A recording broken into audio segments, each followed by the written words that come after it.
The courtroom had already witnessed its share of shocked tears, whistleblowers, secret drives, hidden recordings. But no one was prepared for the quiet yet commanding entrance of Gwen Stefani.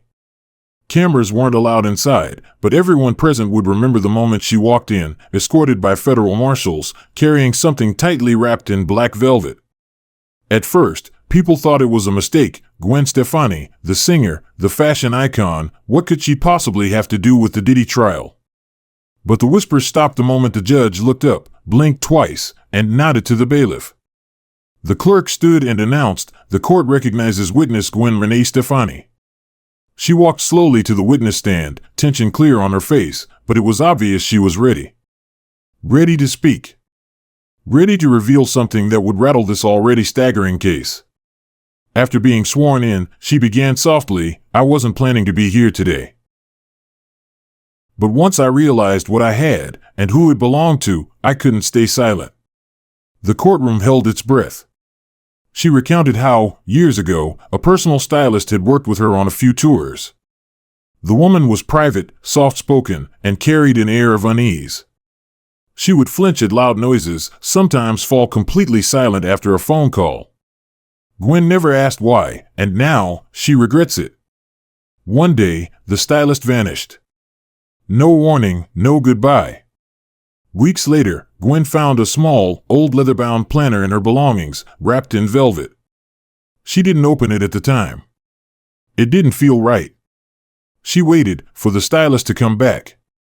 But she never did. Gwen glanced down for a moment, then back at the judge. After hearing Ariana's testimony, she went to her storage, found the planner, and began reading. What she found made it impossible to stay silent. She opened the planner and turned it for the judge to see. Across several pages, written in looping handwriting, were names, times, descriptions, and phrases that stopped the room cold. The title, Isolation Protocol. There was even a diagram resembling a floor plan, with one room labeled 7C. The gallery gasped. Jurors leaned forward. Even the court reporter paused, glancing up in disbelief. Gwen explained the stylist had listed several names, many of whom have now appeared in the trial. One entry described someone who always smiles when they scream. When asked, Gwen confirmed she had cross-checked the names. Camille, a previous witness, confirmed that one name belonged to the same woman Ariana had spoken about, Nia Rosario. The courtroom buzzed with rising tension.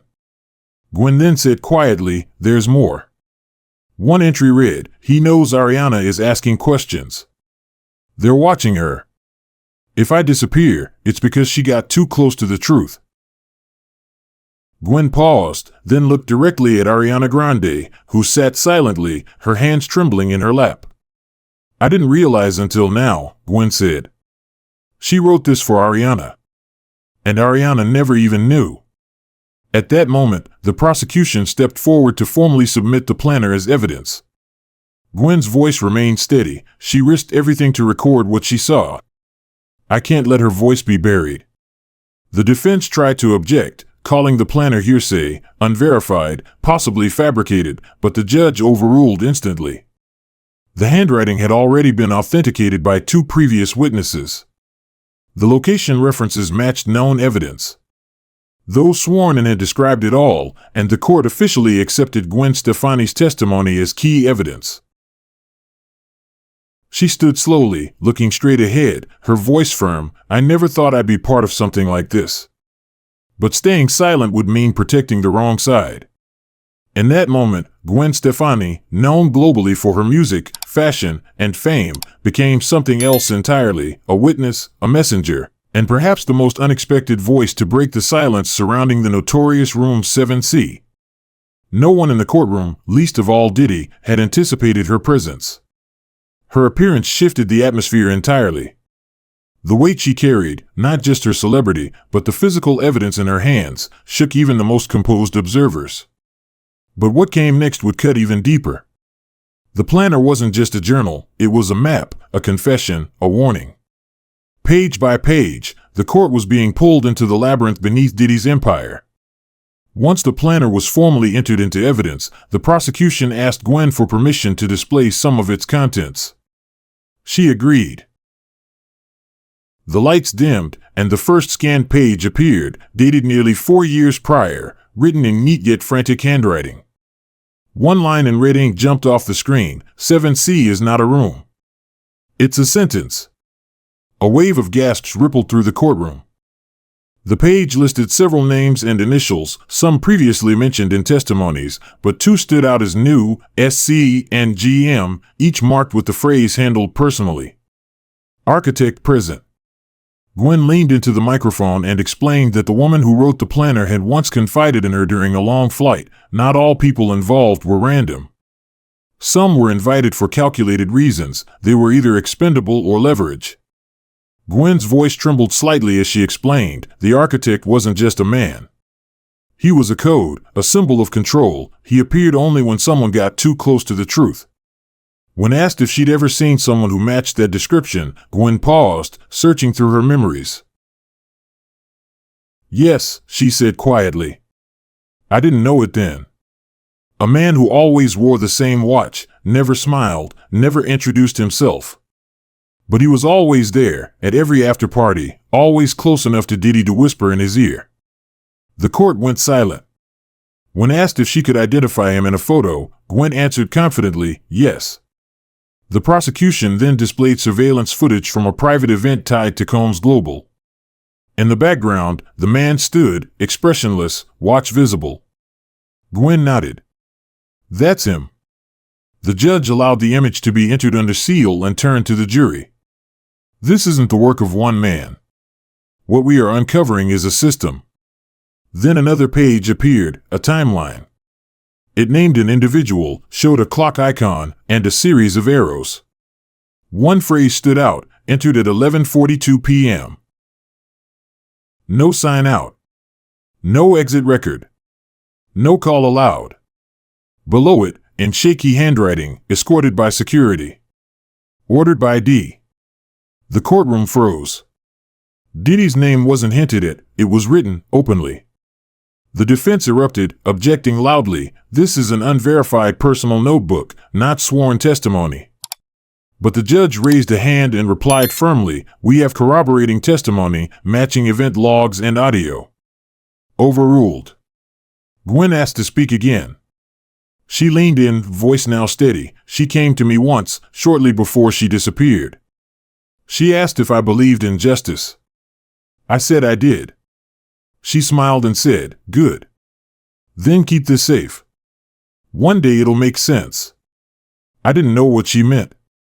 I thought it was personal. But after hearing what Ariana went through, after seeing Room 7C mentioned again, I realized this planner wasn't for me. It was a lifeline. A silent scream. Gwen turned to the gallery, voice cracking. I ignored it. I buried it. I moved on. But she didn't get that chance. The courtroom was filled with emotion. Gwen Stefani was no longer just a pop star, she was a woman confronting a long-buried truth. The prosecution ended her testimony with one final question: "Do you believe she knew they would come for her?" Gwen nodded. "Absolutely. That's why she wrote everything down. She knew her truth would be buried unless someone else unearthed it." With that, Gwen stepped down, planner still in hand, walking past Diddy, who stared down, jaw clenched, silent. The court recessed briefly, but there was no going back. The planner existed. The names were real. The system was unraveling. And Diddy had never expected any of it, especially not from Gwen Stefani. When court resumed, the atmosphere had turned from shocked silence to grave focus. Everyone present now understood, Gwen Stefani hadn't merely testified. She had detonated something. That planner wasn't a prop or diary, it was an archive of whispers, confessions, and warnings. A piece of evidence so damning, the defense couldn't refute it without exposing even more. But the prosecution wasn't done. The next witness, a former events coordinator for one of Diddy's label subsidiaries, took the stand. Calmly adjusting his collar, he began, "My job was logistics, talent, travel, hospitality, venue access. But I had other duties. One's not written down." The prosecutor leaned in. "What kind of duties?" He answered, managing rooms. That simple phrase froze the courtroom. He explained that certain guests were isolated before or after major events, sometimes for privacy, sometimes because they were too emotional. He followed instructions, never asked questions. Then, pulling a USB drive from his pocket, he handed it to the bailiff. On this, he said, are room schematics and emails. Among the evidence projected on the courtroom screen was an archive of internal messages, each more horrifying than the last. One read, guest number 42 may have spoken with AG. Reroute to 7C post-show. Another, same drill. Phone off. Handler present. No external communication. The prosecution pointed to the initials AG. Do you interpret this as Ariana Grande? Yes, the witness confirmed without hesitation. She was flagged in our system, considered a red flag. A stunned silence filled the room. He went on to explain that the organization maintained a risk chart, categorizing celebrities not by violence, but by visibility. Those who could attract attention, ask too many questions, or cause a stir were monitored. Another document appeared on the screen, a spreadsheet titled Influencer Threat Index, discretion required. The column headers listed name, visibility score, trust level, risk of exposure, and notes. Ariana's name was there, so was Gwen's. Beside Ariana's name, it read, history with former witness. Suspected contact. Watch closely. Next to Gwen, no known involvement. Neutral. Low risk unless activated. And that was when the courtroom realized those behind the scenes had assumed Gwen would remain silent, that she wouldn't connect the dots or uncover the planner's true meaning. But they were wrong. The witness leaned forward, his voice firmer now. We didn't just isolate people, we erased them. NDAs. Contract terminations. Hush payments. If someone resisted, they were labeled unstable. That was the most dangerous label. It made people stop listening. The prosecution asked, did you ever question what you were part of? He looked down. Every day. But I was young, well paid, and surrounded by people who said, it's not your job to care. Then the screen changed to a handwritten note, one that silenced everyone. It read, I gave it to Gwen. If anything happens, she's the one I trust. She doesn't know it yet, but she'll remember me. She always asked how I was, even when no one else did. It was signed, Nia. Ariana wiped her eyes. Gwen, sitting silently in the back, closed her eyes and nodded once, as if to say, I hear you now. The prosecution closed with one final question. Do you believe Gwen's planner matches the operations you witnessed? The man replied, every single word. Court recessed, but outside the courtroom, the story had already exploded. Social media was flooded with hashtags like hashtag Gwen remembers, hashtag 7sisreal, and images of Gwen and Nia from old backstage clips. This wasn't just testimony, it was a reckoning. Diddy remained silent, his team evading cameras, his defense team whispering frantically. But it was too late. The voices they thought were scattered had united. The stories they tried to bury had surfaced. Gwen's forgotten planner had become the loudest scream in the courtroom. No longer were people asking if something had happened, they were now watching to see just how deep it went. 4 days after Gwen's testimony, the trial began not with evidence, but a legal motion. Diddy's team filed for a full dismissal of Gwen's statements and the planner. Their argument? That it was emotionally charged, not forensic. That Gwen's fame created a distraction. But the prosecution was prepared. They didn't argue emotion, they argued proof. The planner matched 12 verified testimonies. It listed individuals already named. It used language identical to phrases confirmed by witnesses, moved to 7C, cleared the contact list, isolated after too much truth. This wasn't coincidence. This was corroboration. Then came the expert witness, a digital forensic analyst. Calm, technical, and immune to spectacle. She had reviewed the planner just 48 hours earlier. Using pressure analysis, metadata, and timestamps from phones and emails, she confirmed over 85% of the planner had been written live across a 2-year span, entries matching real events and digital logs. Photos from Gwen's phone geolocated to event venues named in the planner. This wasn't a fake. It was a living record. The final shock came when the prosecution introduced a file from Ariana Grande's submitted USB. Inside was a folder titled "For Backup, Eyes Only, Emergency." It held scans of handwritten notes, different handwriting, different witness, but the same phrases, same symbols, and the same reference to room 7C. The judge himself called for recess, not out of doubt, but because the weight of what had just surfaced demanded a pause. When court resumed, something rare happened. A juror stood and asked to speak. The judge allowed it. What he said sent a chill through the room. "I've seen this before. I worked security for a major music label before I became a teacher. We used to joke about rumors, women disappearing, NDAs, silent exits. I didn't believe it.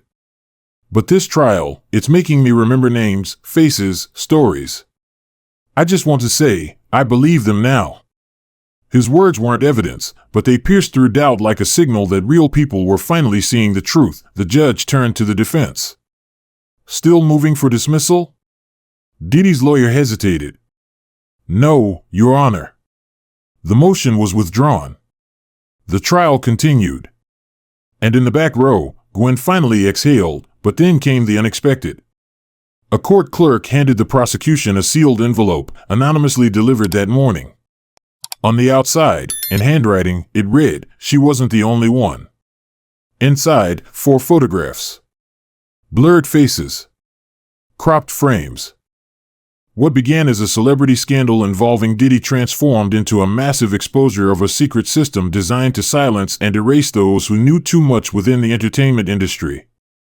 Through testimonies from Gwen Stefani, Ariana Grande, Maya Rosario, and whistleblowers like Kendra Hayes and cybersecurity expert Mark Landon, Room 7C was revealed as a real psychological containment program. Evidence, from hidden planners, internal databases, to voice recordings, uncovered a structured network that used manipulation, surveillance, and media discreditation to suppress voices like Maya Rosario's. The trial exposed not just individuals, but an entire system of control operating behind fame and power. In the end, Diddy was found guilty, and a global reckoning began, turning survivors into symbols of truth and catalyzing a movement for industry-wide accountability. This protocol wasn't for confronting threats, Mark explained. It was built to destroy credibility. He showed a timeline, Ariana's questions, Nia's disappearance, Gwen's stylist vanishing, and at the same time, a wave of negative tabloid stories questioning Ariana's mental health. Ariana stared forward, jaw clenched, then came the final reveal. In a deleted message log between 2 operatives, one chilling line, GS Open Planner. Prep Strategy B, may need to burn. The room went silent. They knew Gwen had the planner. They didn't think she'd speak. And when she did, they had a plan to ruin her too. Gwen didn't flinch. She blinked hard, but held her ground. Her presence in that courtroom was no longer symbolic. It was defiance. The trial that began as a high-profile scandal involving Diddy unraveled into a full-blown exposure of a secretive, systematic operation designed to silence and erase hazardous voices in the entertainment industry.